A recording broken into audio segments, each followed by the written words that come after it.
네, 안녕하세요. 영화계 139화.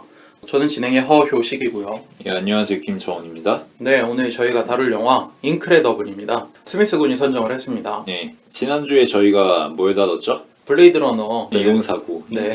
예, 대비되어 고를 만한 영화가 뭐가 있을까 생각해봤는데 맨 처음 떠오른 건 터미네이터였거든요.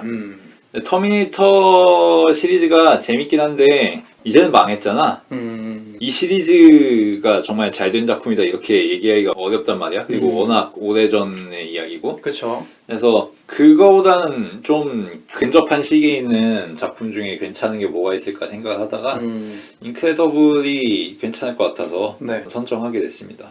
저 내심 궁금했습니다. 인크레더블이라 그래서 아니 뭐지? 갑자기 이 타이밍에 인크레더블? 그랬는데 블레이드 러너를 위한 그 저격수였네요. 네.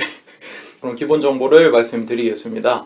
제목은 인크레더블, 제작사는 픽사, 배급은 디즈니, 감독은 브래드 버드, 촬영엔 앤드류 히메네즈, 페릭 린, 자넷 룩 로이, 음악은 마이클 자키노, 편집은 스티븐 셰퍼, 미술은 루 로마, 개봉은 2004년에 했네요. 예, 수상 이력도 화려하죠. 플로리다라든지 LA, 샌디에이고, 워싱턴 이런 비평가 협회에서 애니메이션 부문을 당연히 줬고 네.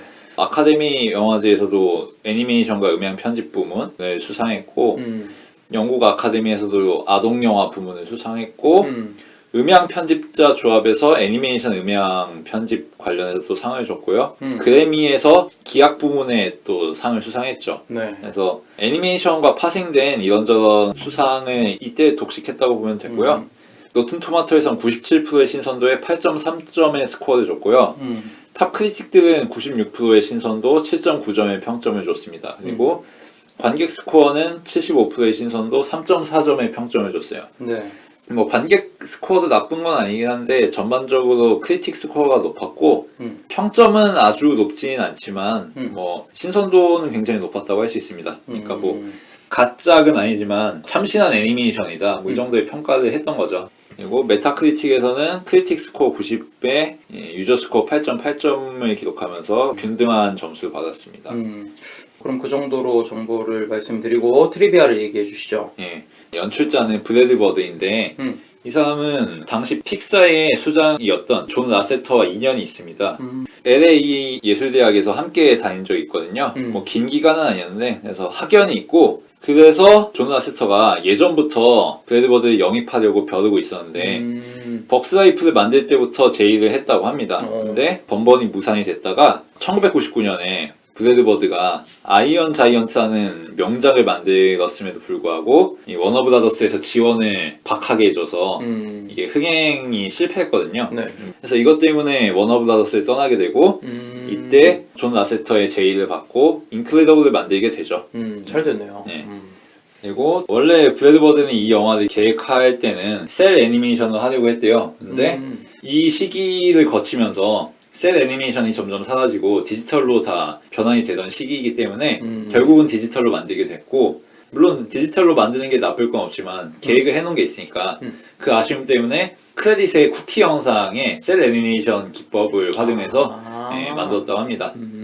애니메이션 테크놀로지의 전환기를 보여주는 작품이라고 할 수 있고 이게 제작 기간이 꽤 길었던 작품인데 4년 정도 걸려서 만들었어요. 그래서 2000년쯤부터 만들기 시작해서 2004년에 나온 건데 그것 때문에 출연진별로 참여한 기간이 꽤 편차가 있습니다. 제일 짧게 더빙을 한 사람은 제이슨 리로 4일 만에 이 녹음을 끝냈고 제일 오래 녹음한 사람은 크레이그 넬슨, 그러니까 미스터 인크레더블이죠. 이 사람은 2년 동안 더빙을 했죠. 2년. 물론 2년에 더빙을 한 건 아니고 그냥 촬영 분량마다 나와서 한 건데 아무튼 그런 식으로 좀 편차가 있었고 작중 캐릭터 중에 대시라고 있잖아요. 네, 아들이고 굉장히 빠른 캐릭터죠. 스피드의 장점이 있는. 그렇죠. 근데 이 친구가 영화에서 좀 더 현실감 있는 숨소리를 들려줘야 되기 때문에 연출자인 브래드 버드가 대시를 맡은 스펜서 폭스를 스튜디오 주변에서 좀 뛰고 오라고 나이도 딱 그때였거든. 숨소리 때문에. 네, 그래서 좀 더 리얼한 숨소리를 들려줄 수 있었다고 헐떡헐떡대는. 네. 고지음. 그리고 작중에 나오는 코스튬 디자이너인 에드나는 에디스 헤드를 기반으로 한다고 하죠. 이 사람은 50년대의 스튜디오 디자이너로 활동했고 헐리우드에서 의상 디자인이라는 개념을 만든 사람이라고 할 수 있습니다. 그리고 작중의 캐릭터 중 하나로 또 엘라스티걸이 나오는데 그쵸. 이게 DC 유니버스에 있는 캐릭터예요. 엘라스티걸이라는 히어로가 이름만 물론 같은 거고 능력은 이렇지 않지. 네. 그래서 이것 때문에 인크레더블이 나왔을 때 엘라스티걸이라는 이름에 대해서 DC 코믹스가 반대를 했습니다. 이것 때문에 대외적으로 홍보를 할 때는 엘라스티걸이라고 하지 않고 미즈 인크레더블로 기입을 했습니다. 네. 그런 식으로 타협을 했다고 하고 원래 이 작품의 빌런인 신드롬은 비중이 그리 높지 않은 단역이었다고 합니다. 근데 원래 빌런이었던 제렉이라는 캐릭터가 별로 임팩트가 없다. 차라리 초반에 잠깐 등장했다가 빠지는 이 신드롬이라는 캐릭터가 빌런으로서 써먹을 여지가 많을 것 같다라는 판단을 내리면서 각본이 대대적으로 수정이 됐다고. 그래서 원래 단역이 될 캐릭터가 메인 악당이 됐다는 거죠. 그리고 캐릭터 중 하나로 미스터 인크레더블의 친구인 프로즌이라는 캐릭터가 있잖아요. 이 프로즌 같은 경우는 실제 올림픽 스피드스케이팅 금메달리스트인 샤니 데이비스라는 스케이터의 모션을 모델로 해서 만들어졌습니다. 네. 그래서 샤니 데이비스가 이 인크레더블을 보고 이거는 원래 나에게 저작권료를 지불하든가 협상해가지고 계약을 해서 일정한 금액을 줬어야 되는데 한 푼도 받은 게 없다고 아예 얘기도 안 꺼냈다고 TV 예능에 나와가지고 굉장히 분노를 토했다고 하죠. 저런 식으로 손을 휘두르는 새끼가 나밖에 더 있겠냐고 뭐 이런 얘기 했다고 합니다. 네. 그리고 굉장히 재미있는 사례로 앞서 말한 에드나라는 캐릭터의 더빙은 연출자인 브래드 버드가 맡았죠. 직접? 네, 원래 다른 사람을 맡기려고 했는데 딱히 인물이 없다 싶어서 본인이 하게 됐다고. 네. 그리고 또 재밌는 거는 신드롬의 얼굴 몽타주 같은 것도 브래드 버드의 얼굴을 베껴서 한 거라고. 아, 그래요? 네.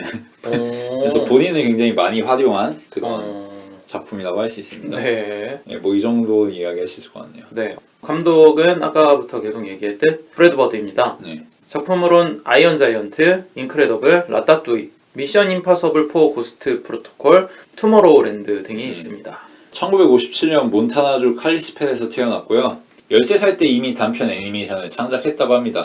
그래서 14살에는 디즈니의 중역인 밀트 칼이라는 사람에게 멘토링을 받았습니다. 이 새끼 쩌는 애니메이션 유망주라고 해가지고 그래서 이때 애니메이션에 대해서 굉장히 많은 공부를 했다고 하고 1978년 캘리포니아 예술대학에 디즈니 장학생으로 들어가게 됩니다. 그래서 졸업한 다음에도 디즈니에 입사를 했는데 정작 디즈니에는 오래 머무르지 않고 1981년에 퇴사를 했어요. 네. 그래서 이후 TV 애니메이션 시리즈에서 경력을 쌓다가 1999년 아이언 자이언트로 장편 극장용 애니메이션에 데뷔를 하게 됩니다. 그래서 지금까지 경력을 이어오고 있고 네. 내년에 인크레더블 소편인 인크레더블 2가 나온다고 하죠. 2018년에? 어렸을 때부터 디즈니 영화를 굉장히 좋아했다고 하고 디즈니 영화 중에 안 본 작품이 하나도 없다고 초창기부터 해가지고 뭐 13살 때부터 단편 애니메이션 창작할 정도면은 재능충 아닌가? 네, 그쵸. 어느 정도 좀 금손인 것 같아요. 네. 네. 그래서 그때는 모든 디즈니 애니메이션을 TV로 볼 수가 없고 극장에서 가서 봐야 됐기 때문에 굉장히 어려운 일이었다고. 그래서 그 당시에도 괴짜 취급을 받았다고 하고 저 새끼 미친놈이다 뭐 이런 식으로. 극장에서 자꾸 가서 애니메이션만 보니까. 뭐 지금으로 치면은 덕후지. 오덕 새끼인 거지. 네. 그리고 11살 때 디즈니의 정글북을 보면서 이거는 내가 만들어도 저거보다 낫겠다라는 생각을 했다고 합니다. 그래서 나중에 크면은 애니메이터가 되어야겠다는 생각을 그때 했다고 하고 자기도 소질이 있었다고 생각을 하는 게 3살 때부터 그림을 그렸는데 그림을 그릴 때 회화적으로 스케치를 하는 게 아니라 그리는 대상의 모션을 고려해서 만화적인 그림을 그렸다고. 그쪽으로 도가 트였네 그러면. 네. 어릴 때부터 재능충이 맞고 애니메이션 제작에서 가장 중요하다고 생각하는 거는 캐리커처라고 합니다. 그러니까 애니메이션을 만드는 사람들이 주로 리얼한 질감을 나타낸다든가 디자인을 하려 한다든가 그런 식으로 집착적으로 매달리는 경향이 있는데 그거보다는 캐릭터라든지 배경의 특성을 살리는 게 훨씬 중요하다고. 전체적인 유사성을 잘 드러내고. 그래서 밤비를 예로 들면서 밤비를 꼼꼼하게 보면은 현실적으로 보면 말이 안 되는 그림 같은 것들도 있다고. 그림 톤이라든가 네. 선처리라든가 이런 거 보면 비현실적이라고 볼 수 있다고. 근데 전체적으로 보면 굉장히 리얼하게 느껴진다고. 이게 나무 하나하나, 뿌리 하나하나에 집착한 게 아니라 숲을 그리는 데에 역점을 주고서 그린 애니메이션이기 때문에 그런 느낌이 나는 거라고 뭐 이런 식으로 얘기하더라고. 네. 그리고 니모를 찾아서 만들 때도 그런 거에 중점을 두고 만든 거라고 이야기를 했고요.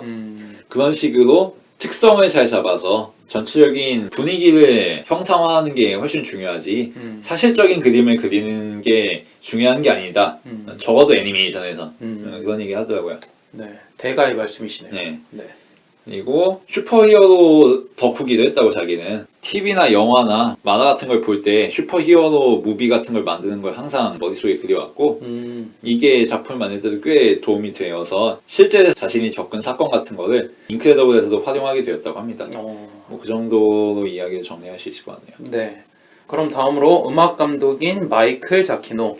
전작으로는 로스트, 인크레더블, 미션 임파서블 3, 라따뚜이, 스피드 레이서, 스타트랙 더 비기닝, 렛미인, 업, 슈퍼8, 카2, 미션 임파서블 4, 스타트랙 다크니스, 혹성 탈출 시리즈, 주토피아, 스타트랙 비욘드, 닥터 스트레인지, 스파이더맨 홈커밍 등등을 맡았네요. 네.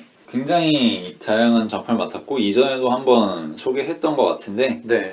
지금도 주가가 굉장히 높고 승승장구하고 있죠. 특히 뭐 주토피아라든지 혹성 탈출, 스파이더맨 등등. 작품 하나하나가 네. 대중적으로 다 성공하는 작품들이라서 네. 네. 근데 트랙들을 살펴보면 그렇게 자기 색깔이 강한 사람은 아니고 보면은 소편들도 많이 맡았어요. 미션 임파서블 3, 4도 이 사람이 맡았고 주라기 월드 같은 경우도 그렇고 혹성 탈출도 물론 리부트된 거긴 하지만 이미 원작이 있는 시리즈고 스타트랙 시리즈 같은 경우도 물론 영화화는 이때 처음 된 거긴 하지만 원래 TV 시리즈가 있잖아. 그렇죠. 그래서 오리지널 트랙을 잘 만든 사람이라기보다는 적당히 그 시리즈에 맞게 기존에 있던 음악을 재활용을 잘한다든가 아니면은 분위기에 최적화된 음악을 다시 만들어낸다든가 그런 거에 능한 사람인 것 같더라고. 네. 다음으로는 배우 소개로 넘어가겠습니다. 배우 명단을 소개해드리자면 미스터 인크레더블, 그러니까 바파 역에는 크레이그 넬슨이 맡았고 네. 한국 성우는 박일희입니다. 그리고 홀리 헌터가 엘라스티거를 맡았고요. 이분은 피아노에 나온 걸로 유명하죠. 그리고 사라 보웰이 바이올렛 파 역할을 맡았고 스펜서 폭스가 이때 아역이었는데 제시 역할을 맡았습니다. 그리고 제이슨 리라는 분이 신드롬 역할을 맡았고 제일 이름값 높은 배우인 세뮤얼 잭슨이 프로즌 역할을 맡았죠. 사무엘 잭슨이었구나. 네, 그럼 이 정도로 개요에 대한 설명을 마치고 2부에선 시놉시스와 함께 영화에 대한 자세한 이야기를 나누도록 하겠습니다.